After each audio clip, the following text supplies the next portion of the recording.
محەممەد ئەبوزێری تاکە یاریزان کوردی هەڵبژاردەی عێراق لە تێنسی سەرزەوی بە سکۆلەرشیپێکی وەرشی دەچێت ئەمریکا و لەوێ درێژە بە یاریکردن و خوێندنی زانکۆ دەدات. محەممەد ئەبوزێری تاکە یاریزانی کوردی هەڵبژاردەی عێراق بۆ تێنسی سەرزەوی ڕەنگە لە مەودووە لە یاریگەکانی کوردستان و عێراق دەرنەکەوێتەوە چونکە سکۆلەرشیپی وەرشی لە ئەمریکا بۆ هاتووە و گەشتی ئەوێ دەکات تا هەم برە و بە یاریکردن بدات و خوێندنەکەشی لە زانکۆ لەوێ تەواو بکات. ڕاهێنەرێکی ئەمریکی بۆ ماوەیەک چاودێری ئەو تێنسزانەی کردووە و دواتر کارەکانی بۆ ڕایی کردووە. من ڕاهێنەرێکی ئەمریکی هاتبوو بۆ شاری هەولێر کە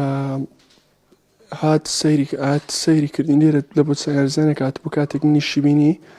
بەڕاستی یاری کرد و شێوازی بەدڵ بوو.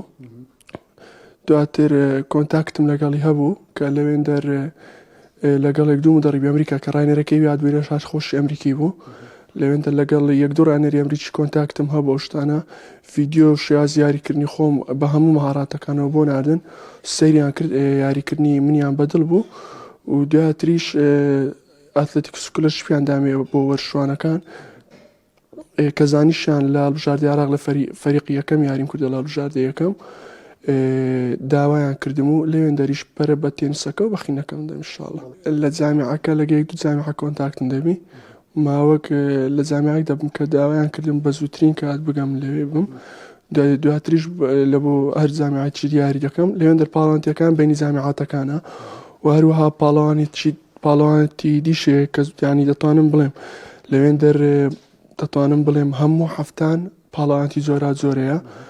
و لە ڕووی خینەوە کەشمەوە لەوانەیە هەر نەفسی بەش بخوێنم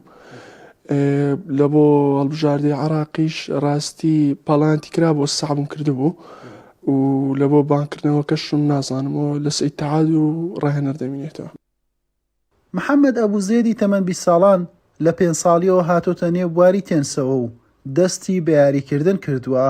لە تەمەنی 7 ساڵیەوە نازناوەکان دەستنێتەوە و لە زۆربەی پاڵانتیەکانی ئاسی تەمەنەکانی کوردستان و عێراق ئەنجامی باش و نازناو بەدەست دێنێت